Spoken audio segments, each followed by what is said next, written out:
Halo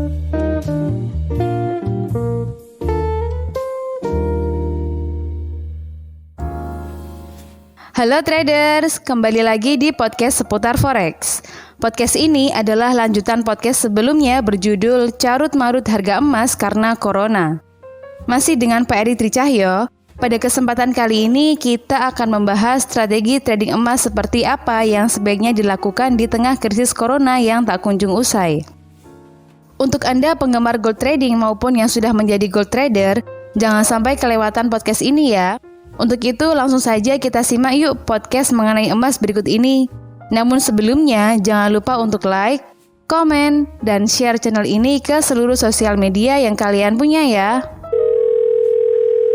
Tapi jika dilihat dari fluktuasi sejak Corona hingga ada Fed rate cut kemarin, untuk outlook ke depannya sentimen emas ini lebih gimana Pak? Masih bullish atau dia ada kecenderungan untuk bearish nantinya? Kalau dilihat dari kedepannya ya, kemungkinan sih ini masih sangat fluktuatif. Jadi ini fenomena yang menurut saya luar biasa begitu loh. Di luar dari perkiraan ya. Siapa juga yang memperkirakan bakal ada Corona ini begitu. Betul. Jadi ya kita nikmati aja bagaikan roller coaster ini, bisa naik lagi atau bisa juga turun, sehingga ya yang bisa saya sarankan ya dinikmati saja, enjoy the market gitu. Enjoy the market, oke. Selama kita menggunakan sabuk pengaman sih tentu kita bisa aman menikmatinya gitu, sama dengan kita naik roller coaster. Selama kita pasang safety belt ya kita enjoy aja menikmati naik turunnya itu dengan aman. Sama dengan trading gold itu juga. Tetap menerapkan MM dan stop loss yang benar. Saya rasa sih aman-aman aja untuk trading gold meskipun keadaannya bonci kayak gini ya, naik turun kayak gini.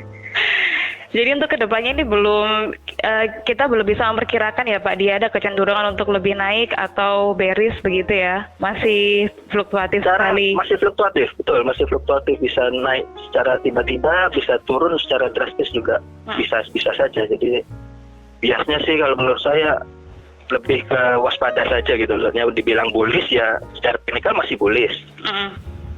Dari secara fundamental masih ditekan oleh aksi profit taking, jadi ya kita lihat saja, let's see aja gitu loh. Oke. Kalau misalnya diprioritaskan atau diurutkan begitu ya Pak, kira-kira faktor mana yang paling dominan mempengaruhi harga emas? Mulai dari Corona, terus kebijakannya The Fed sampai keruntuhan pasar saham. Kalau misalnya di ranking nomor 1, 2, 3 itu dimulai dari mana? Kalau menurut saya ya itu semuanya itu berdampak sekali terhadap emas. Kenapa? Ya karena emas ini kan merupakan aset safe haven, atau dalam bahasa Indonesianya atau dalam bahasa yang mudah dicernanya itu kan adalah aset pelarian gitu loh. Aset lindung nilai. Dengan kata lain, ketika ada isu, ketika ada krisis, atau ketika menghadapi ketidakpastian global, konflik, tentu saja kan para investor akan beralih ke aset safe haven gitu loh, kita melindungi diri dari kerugian. Ya dengan kata lain, aset safe haven ini merupakan aset alternatif yang tidak akan terpengaruh oleh gejolak perekonomian global. Jadi ketika semua hal-hal tersebut seperti Corona, suku bunga The Fed, perang dagang AS Cina, atau bahkan konflik AS Iran, ya itu semuanya sangat pengaruh emas.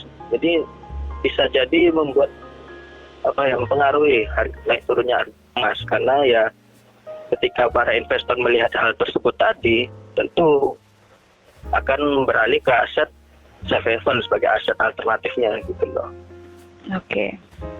Jadi bisa disimpulkan kalau nggak ada yang paling mendominasi begitu ya Pak, ke semuanya itu memang berikan dampak buat fluktuasi harga emas begitu ya? Betul, karena ya itu tadi, karena ini kan aset pelarian gitu. Ketika sudah ada ketidakpastian, tentu ya Pak, membuat orang beralih ke emas. Jadi ya begitu tadi. Oke.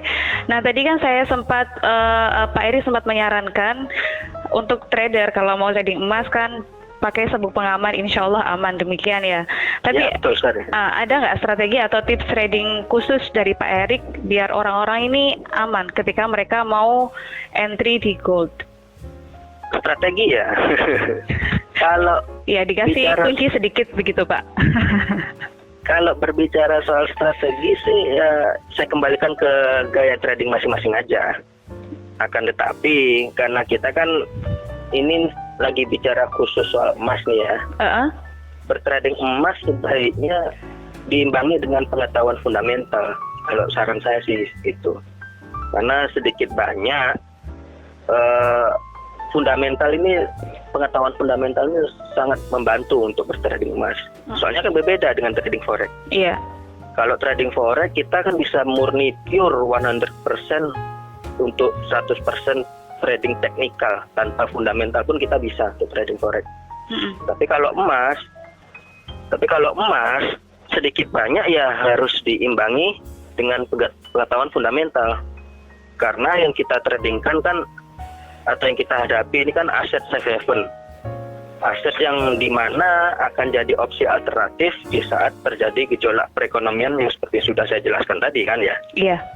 Oleh karena itu kita diwajibkan tahu minimal tahu fundamentalnya bagaimana, meski hanya sedikit sih nggak masalah. Pokoknya kita harus tahu perkembangan dunia ini bagaimana.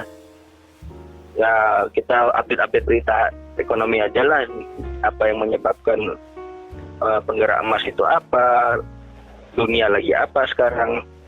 Jadi ya kalau kita sudah tahu apa saja yang dapat menggerakkan harga emas gitu, kita insya Allah akan bisa membantu dalam mengambil keputusan bertrading emas. Itu aja sih saran dari saya untuk bertrading emas.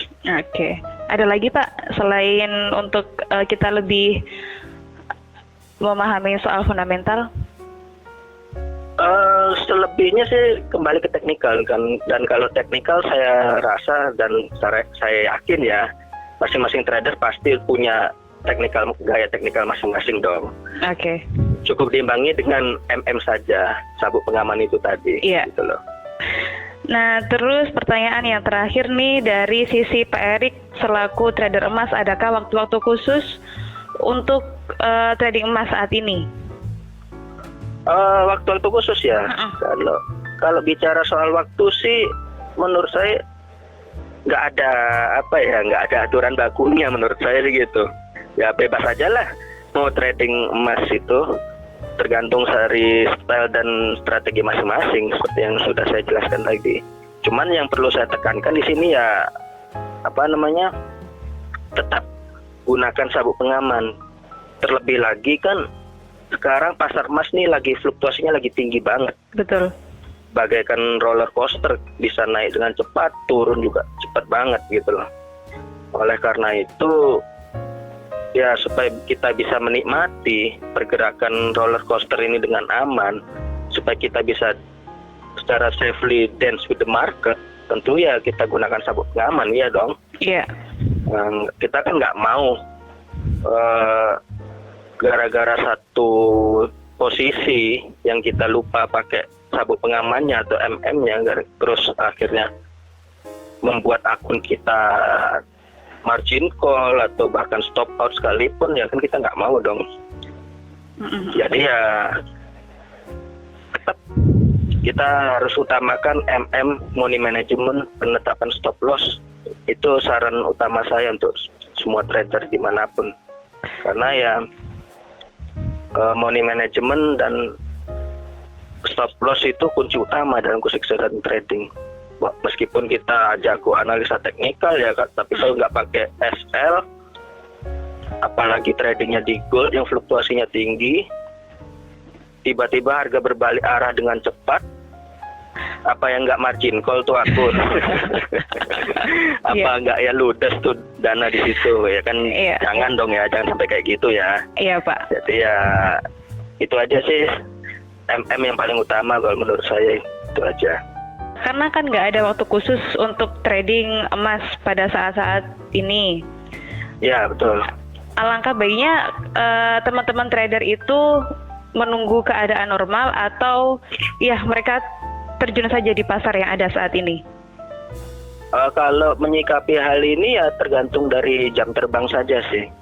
Kalau misalnya sudah lihai, sudah ahli bertrading, istilahnya sudah menyatu dengan pasar. Istilahnya kita sudah mengerti karakteristiknya bagaimana, ya enggak apa-apa kita bertrading kapanpun meskipun keadaan fluktuasi lagi tinggi, kayak gini enggak apa-apa. Ya tetap kita patuhi rambu-rambu safety itu tadi. Tapi kalau kita katakanlah trader masih tahap pemula, istilahnya masih ya belum lihai lah, masih satu entry per hari gitu ya. Ya lebih baik kita tunggu yang momentum benar-benar kita yakin gitu loh kapan kita entry. Istilahnya kita mengandalkan teknikal misalnya ya. Teknikalnya buy tapi harga masih kelihatannya masih belum menunjukkan untuk tanda-tanda naik, ya kita jangan buy dulu gitu loh. Istilahnya kita masih bersabar dulu sampai keadaan benar-benar sudah kembali. Sudah normal dan sudah ada keselarasan antara pergerakan harga dengan strategi trading yang akan kita pakai gitu loh. Soalnya kan kalau trader pemula istilahnya tangannya masih gatel kalau umpama nggak sabaran. Kita nggak entry. Kalau kita nggak entry, kita nggak trading. Kalau nggak trading, kita nggak cuan dong, kan gitu. Emosinya masih tinggi. Emosinya masih tinggi. Ambisinya juga masih tinggi. Boro-boro cuan, yang ada malah loss gitu loh nantinya. Ya, masih syukur kalau lossnya masih terkontrol. Kalau langsung margin call, kalau langsung sampai stop out gitu lah. Kan kita nggak mau dong kayak gitu ya kan? Iya, mau Pak, jangan. Nah makanya untuk trader pemula saya sarankan ya bersabar dulu, apalagi kalau masih mengandalkan teknik entry per hari, satu entry per hari ya kita tunggu momentum benar-benar momentum baik aja. Soalnya kan kita nggak mau kan karena satu kali entry per hari dan itu entry-nya hasilnya loss, ya jangan sampai gitu loh. Meskipun untung rugi dalam pasar forex memang sudah biasa, cuman kita usahakan untuk tidak loss itu saja. Jadi cari peluang yang benar-benar bagus. Intinya bersabar itu tadi.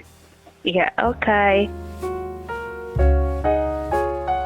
Sekian bincang-bincang tim seputar forex dengan Pak Erik Tricahyo. Dari seri kedua ini dapat kita simpulkan bahwa pergerakan harga emas saat ini dipengaruhi oleh banyak hal, sehingga amat fluktuatif.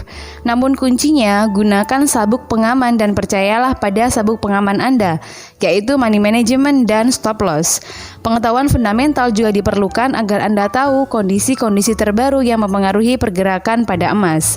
Selain itu, jangan terbawa emosi ya untuk meraup cuan tinggi bila kemampuan Anda belum mumpuni. Nantikan seri podcast seputar forex selanjutnya traders. Jangan lupa untuk menyalakan tombol notifikasi agar Anda tak ketinggalan dengan podcast seputar forex selanjutnya. Ikuti pula ulasan lebih detail dengan mengunjungi website kami di www.seputarforex.com. Terima kasih sudah menonton dan salam profit.